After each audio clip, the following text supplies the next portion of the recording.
Did you see the film again? Yeah, I did actually. And the thing, I loved it more a second time. I remember the first time I saw it, I guess I would admit that I almost had no idea what I was getting into. In that I had no idea where the story was going to go, and then once you see all of it, you're just sort of processing it at the end and thinking about it. Yeah. And then coming back to it another time and really getting into it, I found so much more to it, so much more depth, so much more that just spoke to me.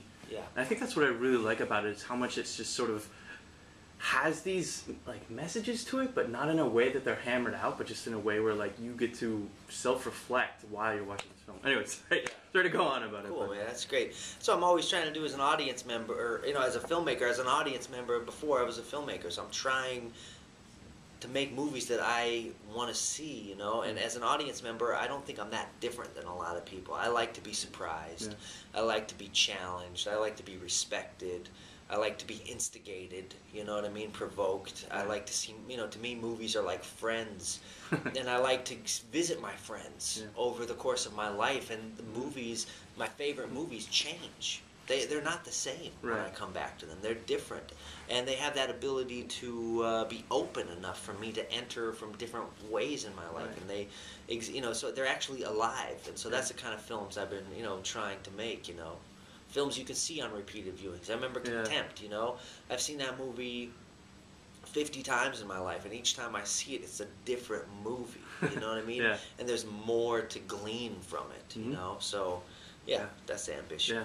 Well, you pull it off with all of your films, because I think there is that kind of depth to them. Yeah. I wanted to ask, were you expecting this kind of love it, hate it response that I've seen? Divisiveness? Yeah. Yes. Yeah. Okay. Yeah.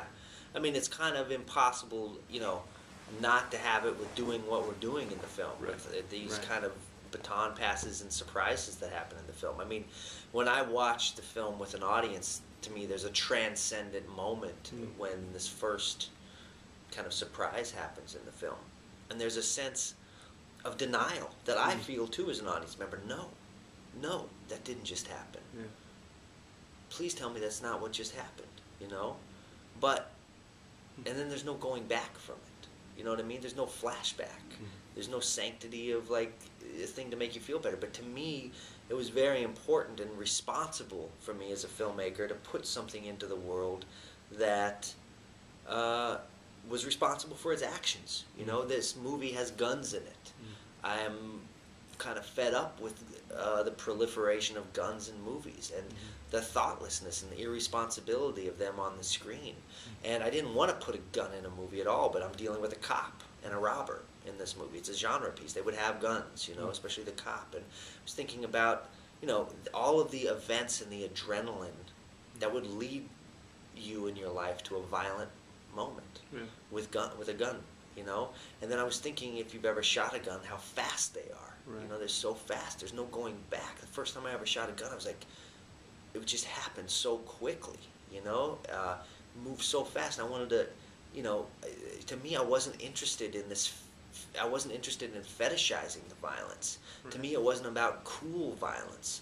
I don't know when violence became the thing that was so cinematic. It must have been, like Peckinpah with the ballet of violence. But to me, at least he was writhing in the flames with his characters. Nowadays, I see so much violence that's just simply cool, and I cannot stand to see another bullet come out of a gun in slow motion and like hit somebody in the cheek and then paint their brains on the wall. To me, it's not beautiful. There's nothing romantic or cool about it. I'm not into that. I'm not into the viscousness of violence. I was into the narrative of violence in this film, and so I wanted to know these choices, the adrenaline that led you to a violent moment. And then the aftermath. And in life, if you've ever experienced violence in your life, there's no going back from it. And and I wanted to see how that violence also affects not only immediately what happens, but generations beyond. And not only the violence, but the decision for one of the characters not to own up to his fault in the violence, to kind of take the mantle of the hero from that violent action. And inside, he's corrupted, and he's trying to escape his punishment. but he never can escape it because the corruption manifests itself in his child. Right. And I think about America, and we're born into these tribes in America, and sometimes these tribes collide, you know. And I'm thinking about, you know, right now we're sitting in the Waldorf Astoria, you know, and there's like napkins, and we say please and thank you, and we're nice to each other, you know. But America was like built on massacres and ruthlessness and brutalities, you know, and I don't think those things ever go away. So I had to, you know, to me, I was making a movie about personal legacy, but also American legacy, as manifested in this town of Schenectady, in this world where all walks of life, you know, cross. And you know, ultimately, I have to decide what the movie is about, and I think, you know, movies of this sort are often about vengeance. You know, like ultimately, what do you get to? Revenge movie, or is it a movie about hopelessness, suicide? You know, to me, the movie is ultimately about forgiveness. I don't know any way to move forward without forgiveness, you know. And I'm a father, and I have kids, and all I'm trying to do as a filmmaker is provide images and provide stories, put things into the world that are responsible. You know what I mean? And my kids cannot watch my movies now. They're always asking me, Dad, why don't you make a kids movie that we can see? But the thing is, they can see this movie at some point in their life. You know what I mean? I'll be proud to show them this movie. You know, and that's the thing. I couldn't show them a movie that was cool about it. Right, you know? right. I understand.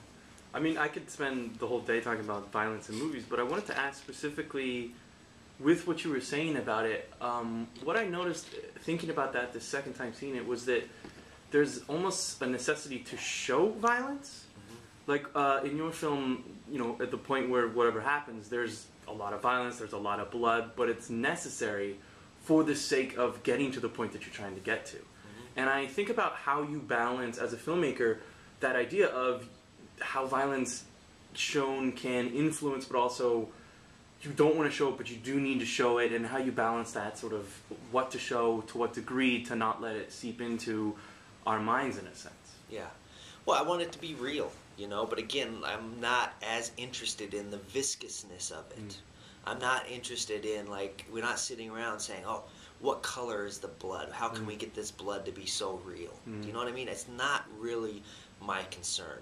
I'm not really thinking in the sound room that much about the sound of the bullet hitting the skull or the sound of the skull cracking on pavement.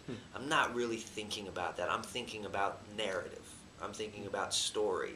I'm thinking about character. I'm thinking about characters' choices and what leads them to this, and then making the audience experience it in a narrative way. So you're with this person, and then you're not with this person. And you're with these other people that were involved in this situation. How do you feel about them?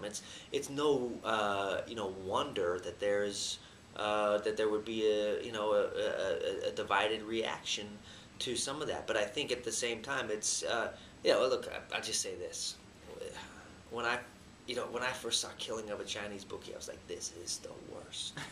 This movie is the worst movie, but it's my favorite movie now. You know what I mean? So you know, to me, it's you know, like your reaction with the film, you didn't know necessarily what to think of it. You liked it. You know, you found love for it the second time. You know, it's fine. You know, people like things, don't like things. That's all like you know, it's all fine to me. You know, hopefully for my sake, you know, enough people like my movies and go see my movies that I have opportunities to make. You know, to make other movies. And all I've tried to do is just, you know, again, my responsibility as a filmmaker is to try to, you know, right now, I turned down, you know, a number of scripts, you know, to make Pines instead after Blue Valentine. And I felt like, you know, it's because that was my duty, you know. Interesting. I guess I don't hear that often with filmmakers, that it's their duty to make a film that sort of says something. A lot of people do make entertainment, and I really like that in your films. I mean, I guess I'm just, the more you say is the more I love you as a filmmaker, because so much of what you say goes into your films. And I think that's one of my other questions, is essentially, how do you balance putting yourself into a film completely and getting lost in it and letting it be too much of you, and making sure that there is something that is still cinematic to it, some side of it in that sense? Yeah, I mean, that's, objectivity is like a real, you know, challenge in making films. You know, it's like Zen in the art of motorcycle maintenance. How do Yeah. you remain objective Right. in this process of making something, especially like in the editing room where, you know, it's just, you know, all you, all your movie, all your footage all the time, you know. And to me, I watch my movies with audiences all the time. You know, I show my cuts with audiences, and I sit within an audience, and I am able to, you know, to me, like a movie theater is like a church. You know, you sit and you can actually experience the majesty of God in a church in a way you can't, that I can't necessarily at home. And I can do the same thing in a movie theater. I can experience this thing on the screen when I'm around other people. I don't really get it the same way at home, you know. Yeah. I love the movie theater. That's the temple. Yeah. You know, so I watch my movies with people and I feel it. You know, at the same time, it's not Burger King. It's not have it your way. Right. Do you know what I mean? Right. Because if you try to please everyone, you'll please no one. Right. And some people like pickles, some people like tomatoes. You know what I mean? Some people Right. like the mayonnaise, some people like the bacon on it, some people like the avocado, whatever. So to me, I'm just putting in what I like and just trusting in myself enough as a filmmaker to, and as an audience member, that I'm not that different than other people. And again, I like surprises in life in movies. I like living, breathing cinema, and I'm trying to make the movies that, you know, that basically I want to see. You know. Were you worried that audiences wouldn't accept, like modern audiences wouldn't accept a triptych format? I mean, I think they have. You know, Yeah. I mean, you know, enough people. I mean, the majority of people have, you know, that I've talked to have, you know, have appreciated the freshness of it. Yeah. You know, have appreciated the newness of it. I mean, why do you, you know, when you have to make a film, you know, again, like there's all these pre-approved ideas that come to you. Here's a movie about this, starring this and this and this and this. You want to do this, you get paid this amount of money to do this. Well, what about this? What about something different? What about, you know, how do we evolve the medium? You know what I mean? I try to think of where my place is, if I have a place in film history. You know what I mean? Where my movies stand in the evolution of cinema. Can they be a part of it in any way? And I think the only way to do that is to push boundaries. You know what I mean? And to you know, I studied under Phil Solomon and Stan Brakhage. They're, you know, what you would call experimental filmmakers, although they always said after they make the film, the experiment's over. But I believe in experimental things, experimental narratives, experimental, you know, pushing comfort levels in a movie to a place where, like, maybe, you know, we'll get somewhere else. I was interviewing Danica Patrick many years back when I was doing documentaries, and I asked her. I said, how did you learn to go so fast? Right. How did you get so good at what you do? And she said, well, her whole life she'd always known how fast she could go, and she would always drive her car to that point, and then she'd drive just a little bit faster. She'd drive to just beyond her control, and sometimes she would crash. Sometimes she would be able to hold it together. And she said, that's how I've done it. That's how I've pushed my boundaries. And so as a filmmaker, I'm in a personal place. I take Danica Patrick as my inspiration. Like, go to the point of failure. Yeah. Go to the point of crashing, because that's the only way we push it forward. Yeah, cool. Yeah, well, the last question I just want to ask then is, where do you go from here?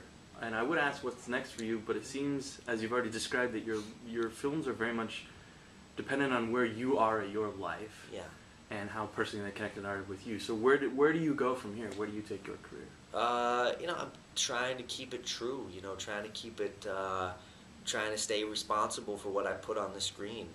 Trying to, you know, also, you know, keep making movies. I had this terrible experience with my first film, Brother Tide, when I made it and then no one wanted to see it, and afterwards no one wanted to interview me about it. You know what I mean? And then I was in the desert for 12 years, not making movies. You know what I mean? And it sucked.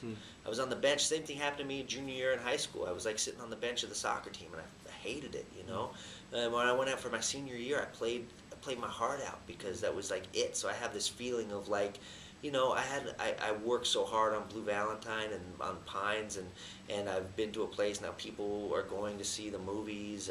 They have their opinions about them. Every one of them is valid. It's like I appreciate everything. I just appreciate putting it out there, and having people see it, love it, hate it, whatever. And hopefully they don't feel indifferent. You know what I mean? That's the worst. And so all I'm going to try to do is just continue to make films.